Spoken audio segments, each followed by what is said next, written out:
So I've been asked and asked and asked about this, and I've always not been able to do it because I didn't have one available. Well, I do now. So what are we talking about today? We're talking about dual quad setups.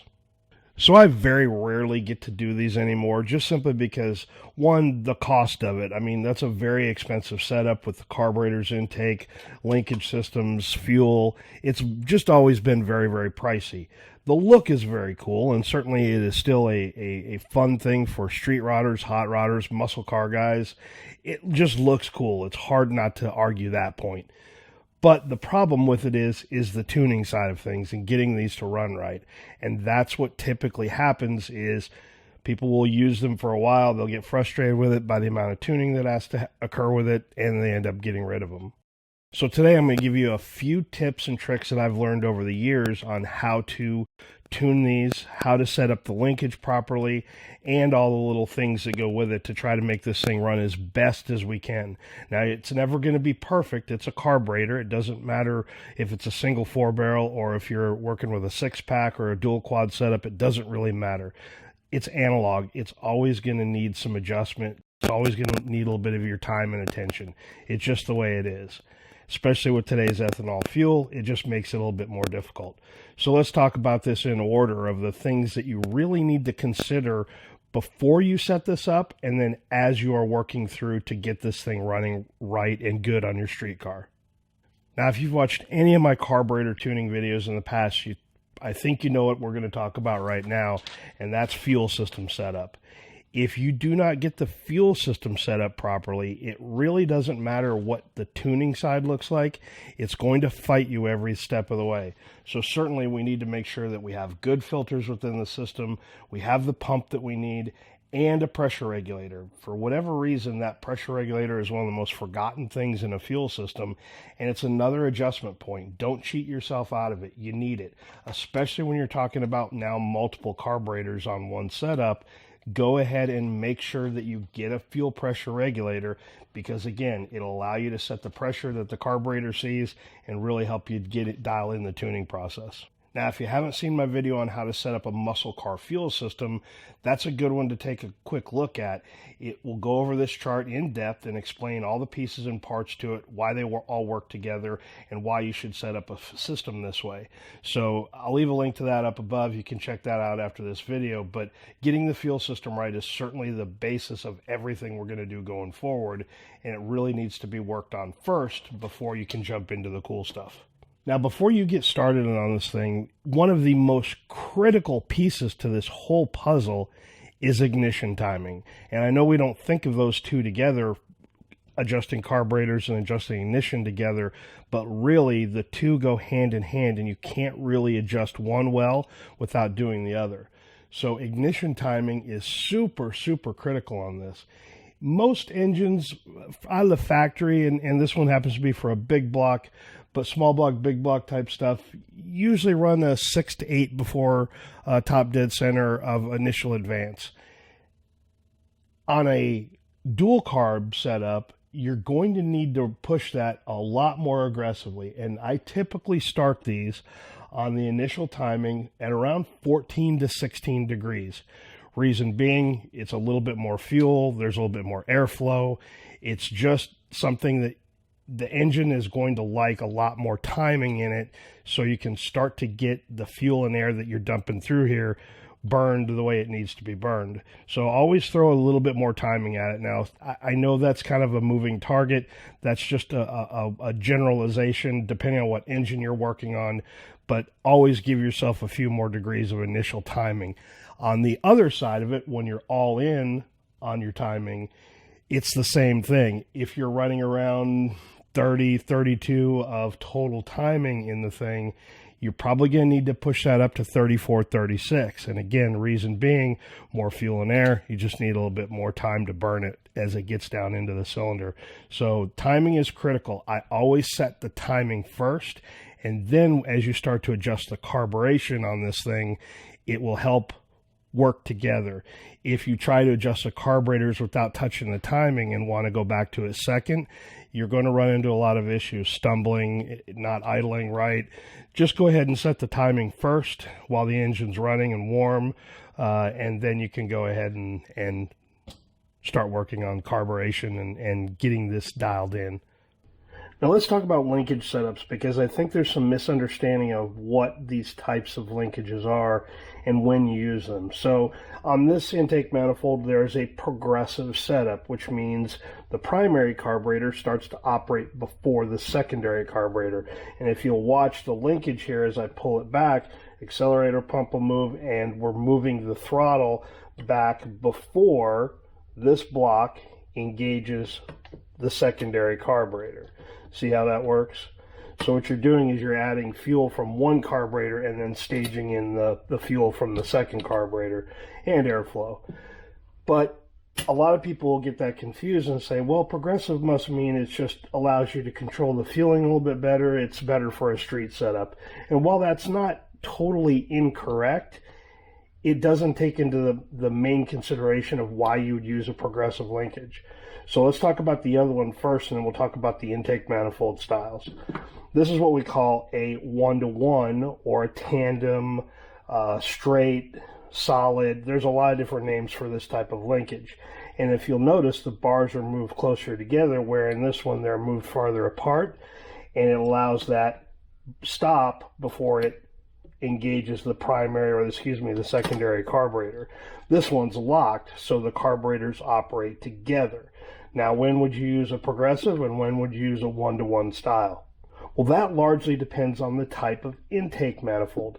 Now, on a dual plane style intake where the runners are all connected to a common plenum up top, you can use a progressive style linkage, because as you are feeding fuel from this carburetor in the rear, it will still feed some fuel and air into these front cylinders. What you're trying not to do is to lean these out. And that's what happens if you run like a tunnel ram style intake or a dedicated split intake, where this carburetor only feeds the back four cylinders of the engine and this carburetor only feeds the front four.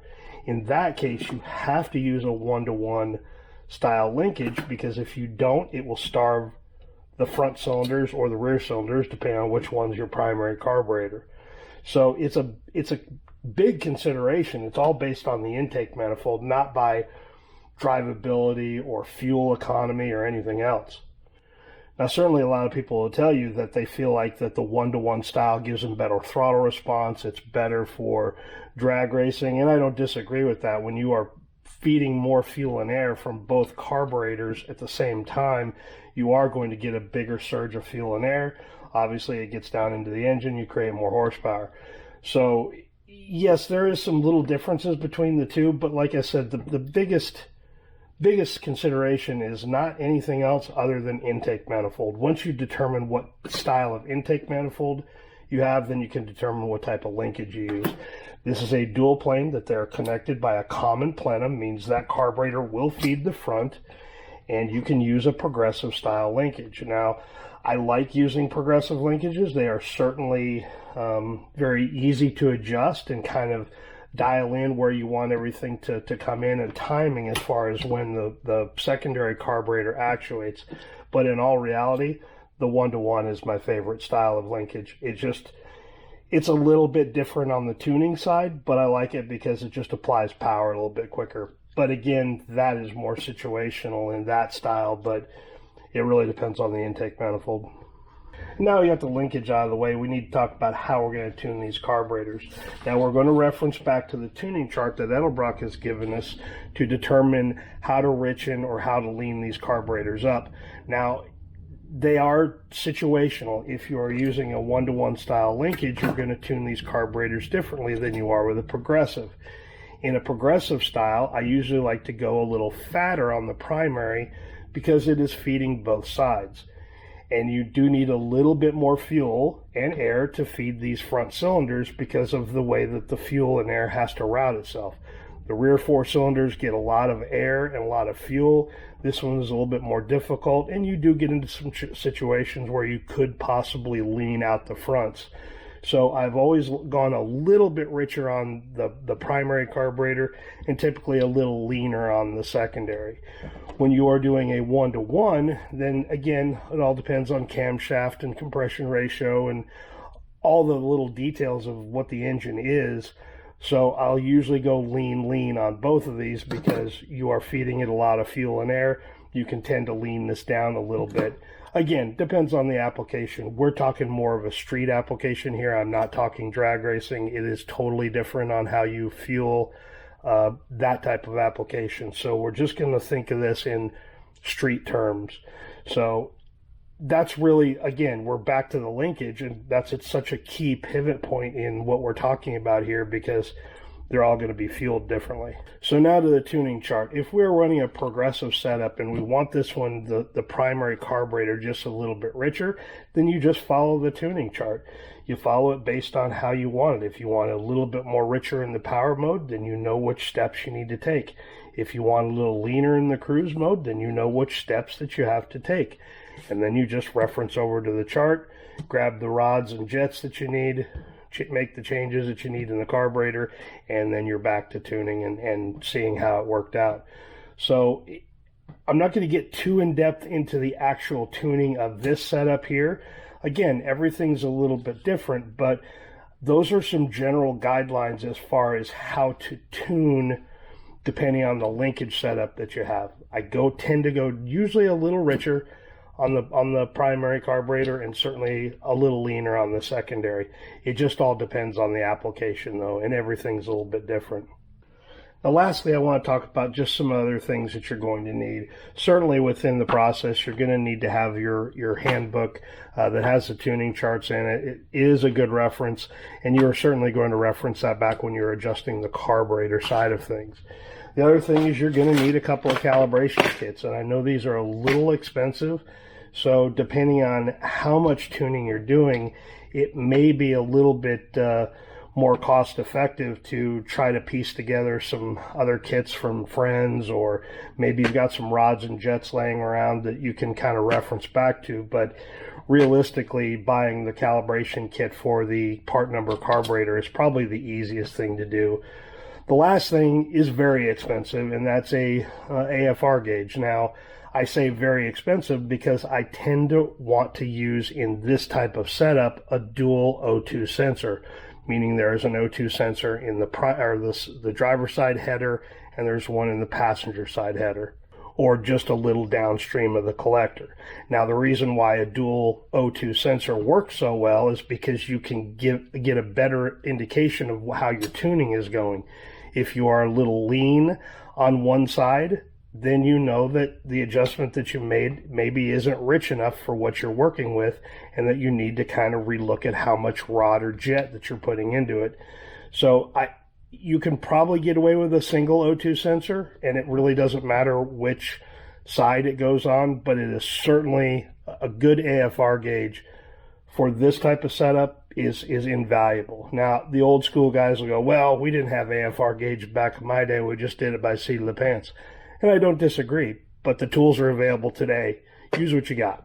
Well, let's talk about size of carburetor, because really, when we talk about how to get the right size carburetor on any muscle car or any carbureted application, certainly getting it very close to the size that you need is very, very important.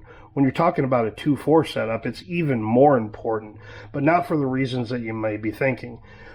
Intake manifolds really are the key to how a carburetor fuels a system. How the plenums are divided, what the runner length are, what the signal is coming up from the intake manifold to tell the booster and the main metering circuit how much fuel to give the engine. So if you get the sizing right on this good 2.4 setup, you're going to have a much easier time tuning it. Now, this is for an oval port big block Chevy. These are 500 CFM Edelbrock carburetors. Now, a lot of folks will go, well, that's too small. You probably should at least run the 650 if you're going to run the AVS2. And I don't disagree. The 650 might be a little bit better if this had a little bit bigger camshaft, a little bit more compression where it could operate at that range. but in this instance it was a very mild setup, and the 500s worked even better for it. Now these are also the AVS2 carburetor, so it has the annular boosters, which certainly make it a lot easier, I do believe, on tuning, because I believe the atomization of the fuel and air is a little bit better, and I think it just makes it a little bit easier, especially when you're talking about a progressive style linkage like this one is, and how it fuels from the primary carburetor into the front 4 cylinders. So anything you can do to change that liquid into more of an atomized mixture helps to flow that fuel and air into the primary side of the front 4 cylinders of the engine.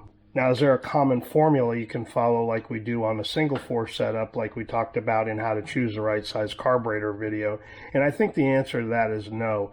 A lot of this, I think, is really dependent on very much seat of the pants or experience, really, is what it boils down to, where I knew I could run 500s on this setup and still be able to tune it and do a good job of getting the right amount of fuel and air to the engine. Now, this setup has had 650s on it before, and it did run fine, but it was a camshaft change to a smaller cam that dictated that we go to a smaller carburetor, and I felt like they could be tuned just fine, and they were. But again, I think it's just more dependent on where we get very, very hypersensitive to all the other little details of driving style and what the intake manifold you're using, what the camshaft is, all the little engine details. Those are become even more hypersensitive to what size carburetors you're going to choose. Now, certainly on a race application, it becomes a lot easier because carburetor size is so much easier at that point, because you're typically almost always on a 1-to-1 style linkage, and you can't overfuel them, that's for sure, but the mistakes become a little bit less at that point. As long as you're not down around 10-to-1 on an AFR where you're really, really overfueling it, it's a little more forgiving on the racing side of it. The street side, it can be as forgiving, but it's just going to be stinky and foul plugs a lot, and stink up your garage and all the things that over-carbureted setups do. So I'd love to be able to give you a nice simple formula of really how to do it, but honestly, I think in that aspect, if you're going to run a 2.4 setup, whether it's a tunnel ram or a low rise style intake, you're better off just contacting a manufacturer, carburetor, or intake manifold manufacturer and telling them about your setup and let them suggest the right CFM carburetor for your application. So that's really the basics of it. I've said this 100 times on this channel.